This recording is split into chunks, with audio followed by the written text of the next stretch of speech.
The academic diving program was founded in the mid-70s. Essentially, at the time, they had a number of researchers at FSU who were using scuba for research, and they wanted to join forces and share best practices. So that's what they did. They came together, they started sharing equipment, they started sharing ideas, and they created really standards for how they should operate safely. There's a lot of training that we can get done in the pool. We can certainly simulate experiences, we can simulate some of the challenges that Gulf of Mexico can bring, that the Pacific Ocean can bring, but there's nothing quite like being out there. Feeling the currents, seeing the lack of visibility. The Gulf of Mexico is not always clear. The Osceola River is not always clear. You've got to learn to operate in these very low visibility conditions and be comfortable in doing so. And so that's why a big part of our class is getting into the field and spending as much time in the field as we can.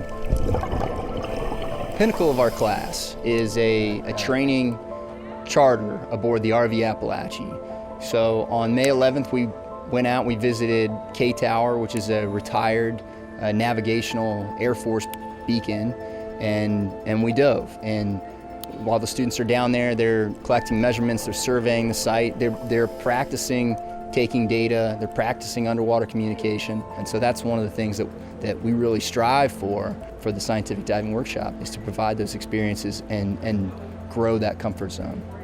So while I'm especially interested in the local research, the reality is when we have research going on around the globe, while they all come back here and they get their training and they get their equipment here and they come through the academic diving program to ensure that best practices are being followed, the research itself is operating on a much bigger scale.